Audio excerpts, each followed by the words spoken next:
Close upon the hour of noon the whole village was suddenly electrified with the ghastly news. No need of the as yet undreamed-of telegraph. The tale flew from man to man, from group to group, from house to house, with little less than telegraphic speed. Of course the schoolmaster gave holiday for that afternoon.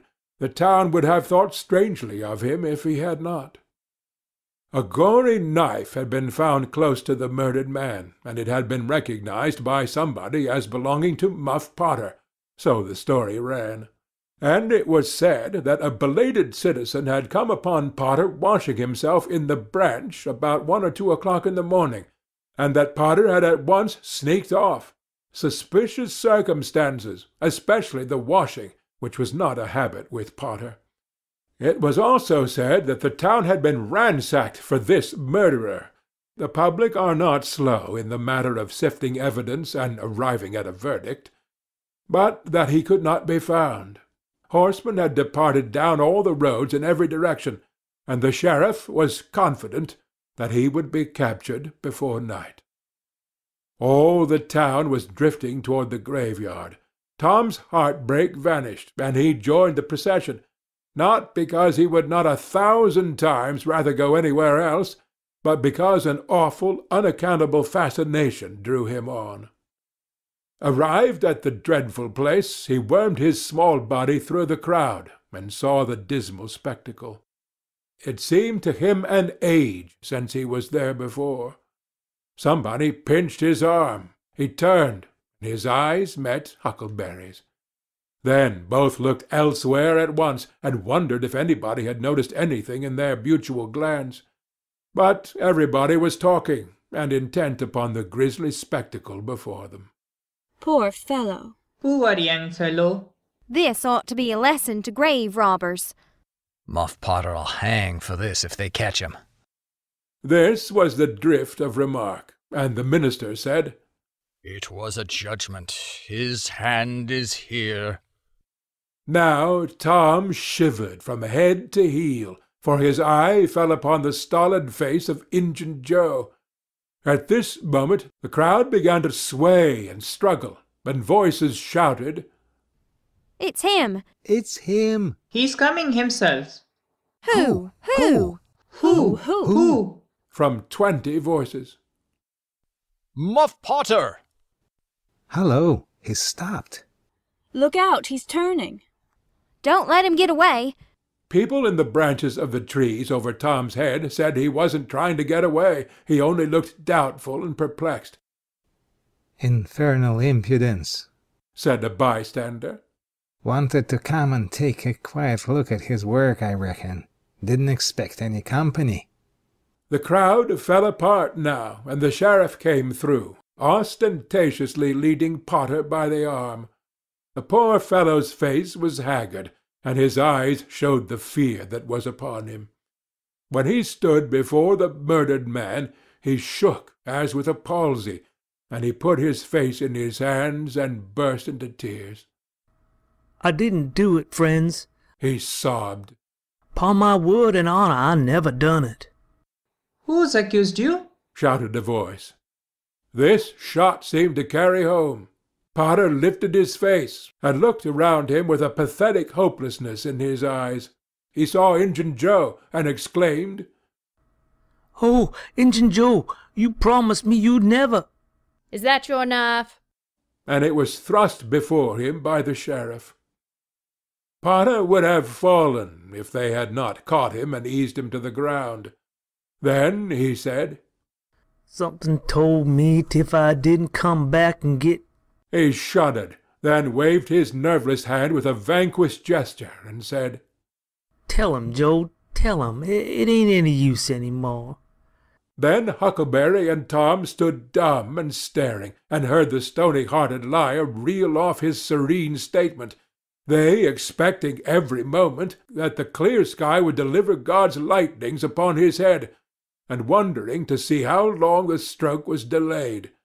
But when he had finished, and still stood alive and whole, their wavering impulse to break their oath and save the poor betrayed prisoner's life faded and vanished away, for plainly this miscreant had sold himself to Satan, and it would be fatal to meddle with the property of such a power as that. Why didn't you leave? What did you want to come here for? Somebody said. I couldn't help it. I couldn't help it. Potter moaned. I wanted to run away, but I couldn't seem to come anywhere but here. And he fell to sobbing again. Injun Joe repeated his statement just as calmly a few minutes afterward on the inquest, under oath, and the boys, seeing that the lightnings were still withheld, were confirmed in their belief that Joe had sold himself to the devil.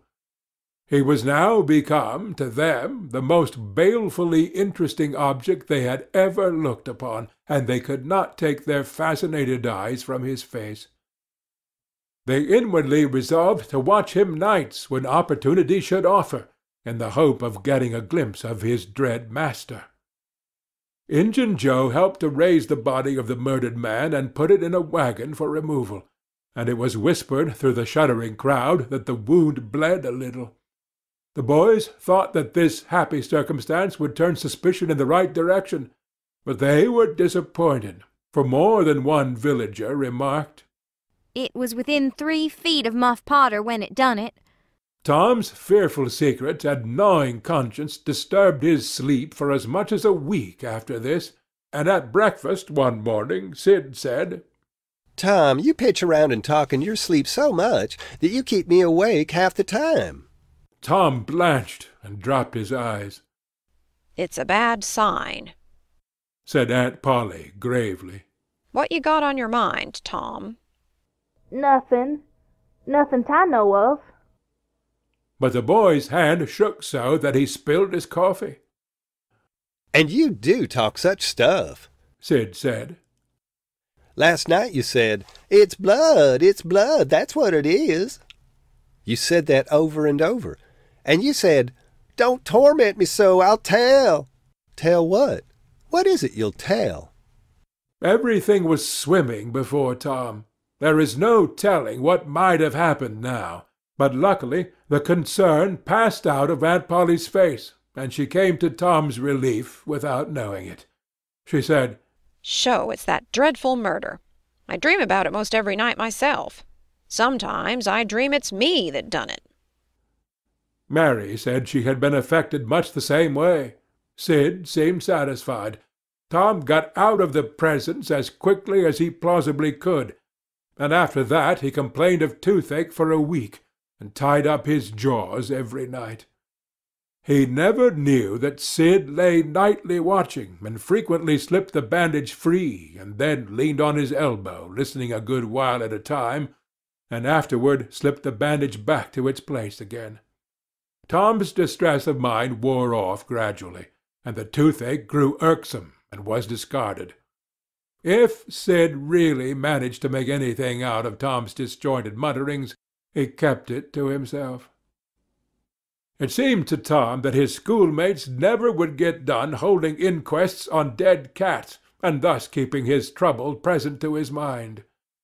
Sid noticed that Tom never was a coroner at one of these inquiries, though it had been his habit to take the lead in all new enterprises. He noticed, too, that Tom never acted as a witness, and that was strange.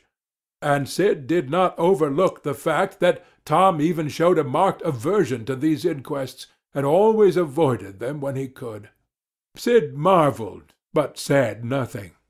However, even inquests went out of vogue at last, and ceased to torture Tom's conscience. Every day or two during this time of sorrow, Tom watched his opportunity, and went to the little grated jail window, and smuggled such small comforts through to the murderer as he could get hold of. The jail was a trifling little brick den that stood in a marsh at the edge of the village, and no guards were afforded for it. Indeed, it was seldom occupied. These offerings greatly helped to ease Tom's conscience. The villagers had a strong desire to tar and feather Injun Joe, and ride him on a rail, for body-snatching, but so formidable was his character that nobody could be found who was willing to take the lead in the matter, so it was dropped. He had been careful to begin both of his inquest statements with the fight, without confessing the grave robbery that preceded it. Therefore it was deemed wisest not to try the case in the courts at present.